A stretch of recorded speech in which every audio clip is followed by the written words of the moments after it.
नमस्कार श्रोताओं, हाल ही में चेतन भगत ने पत्रकार बरखा दत्त से मौजूदा कोरोना महामारी को लेकर विस्तार से बातचीत की और बताया कि कैसे कुछ चीजों पर बिल्कुल ध्यान नहीं दिया गया और देश के हालात बद से बदतर होते चले गए।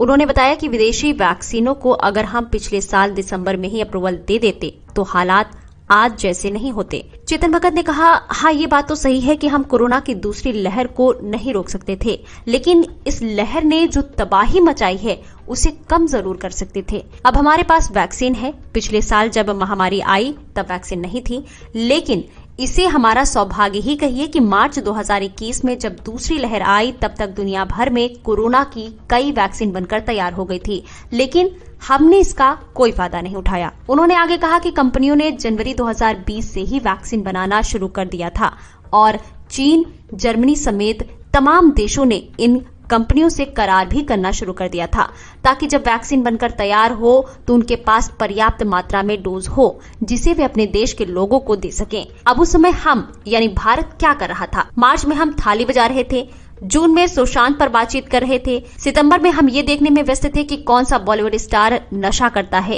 ये कोई मजाक नहीं है, बल्कि यही चीजें उस समय सुर्खियों में थी और पूरे देश को हिला रही थी।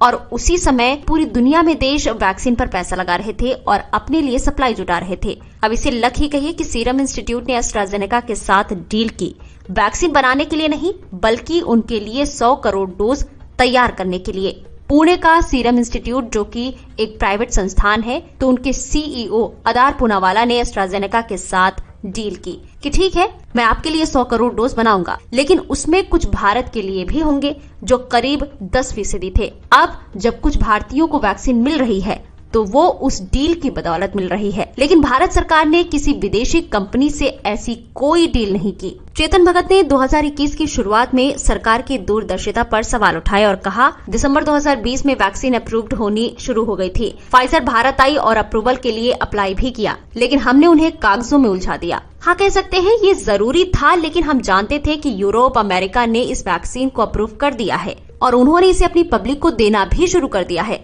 लेकिन जब हमने उन्हें कागजों में उलझा दिया तो फरवरी 2021 में फाइजर ने हार मान ली और कह दिया कि हमें अप्रूवल नहीं चाहिए, हम यहाँ से जा रहे हैं। चेतन भगत ने अपनी बातचीत में कहा कि मैं यहाँ फाइजर की तरफदारी नहीं कर रहा हूँ, बल्कि एस्ट्राजेनेका और मॉडर्ना के उदाहरण भी दे सकता हूँ। चेतन भगत ने भारत की गैर साइंटिफिक अप्रोच को आड़े हाथों लिया और कहा, हम साइंस पर यकीन नहीं करते। हमें लगता है कि जो वेदों में लिखा है, इतिहास में बताया गया है, वो साइंस है। साइंटिफिक माइंड होने का मतलब है कि हमें नहीं पता, हमें खोजने की जरूरत है।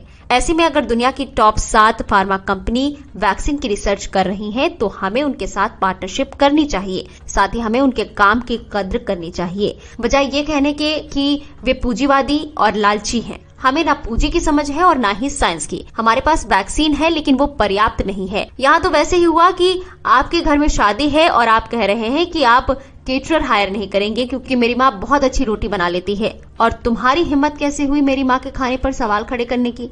और वो केटरर तो पैसा बनाने आया है, वो प्यार से नहीं बनाएगा। ठीक है, लेकिन आपकी माँ किचन में 10 रोटी बना सकती है, लेकिन मेहमानों की संख्या हजारों में है। ऐसे में आपको केटरर चाहिए। शादी से लोग भूखे चले जाएं, उससे तो ठीक ही है। चेतन भगत ने भारत द्वारा अभी तक विदेशों से जरूरत के मुताबिक वैक्सीन न ऑर्डर करने को लेकर भी खरी खरी कही। भगत के शब्दों में कहें, यहाँ लोगों को वैक्सीन नहीं लग पा रही है और वे मर रहे हैं, और हमारा हेल्थ केयर सिस्टम इतने बड़े स्तर पर ध्वस्त हुआ है कि हमारे पास आधारभूत चीजें जैसे ऑक्सीजन तक नहीं है। हमारे देश की जनसंख्या 140 करोड़ है, ऐसे में हमें 200 करोड़ डोज चाहिए। सीरम ने 10 करोड़ मुहैया कराए हैं। पिछले हफ्ते सरकार ने डोज के ऑर्डर दिए, अगर आप उसे मिला दें तो 20 करोड़ बनते हैं। ये डोज 200 करोड़ के आसपास भी नहीं है। भारत बायोटेक एक छोटी कंपनी है जो साल भर में 30 करोड़ डोज बना पाएगी, जो हमारी जरूरत का 7% है। ऐसे में हमें बाहर से जल्दी और ज्यादा से ज्यादा वैक्सीन मंगवानी चाहिए। साथ ही हम पैसा दे सकते हैं क्योंकि लॉकडाउन से अपार घाटा हो रहा है। बेस्ट वैक्सीन 1000 रुपए प्रति डोज के हिसाब से मिल जाएगी। ऐसे में हमें इस बात पर प्रेशर डालने की जरूरत है, क्योंकि अगर हमें वैक्सीन नहीं मिली तो केस ताबड़तोड़ बढ़ते जाएंगे। श्रोताओं, देश के मौजूदा हालातों को देखते हुए आखिर में हम आपसे यही कहना चाहेंगे कि मानसिक, शारीरिक और आर्थिक तौर पर खुद को सक्षम बनाए रखने की कोशिश करें। उम्मीद करते हैं कि बुरा वक्त जल्द गुजर जाएगा। अपना और अपनों का ख्याल रखें। इस मुद्दे पर आप अगर कुछ कहना चाहते हैं तो कमेंट कर जरूर बताएं। इसी के साथ फिलहाल इस रिपोर्ट से यहीं पर चाहेंगे इजाजत। पर देश और दुनिया की पल पल की अपडेट्स के लिए आप बने रहे मुख्य खबरें चैनल के साथ। नमस्कार दोस्तों, ऑडियो अगर पसंद आया है तो उसे पूरा सुनने के लिए गूगल प्ले स्टोर से अभी डाउनलोड करें खबरी ऐप।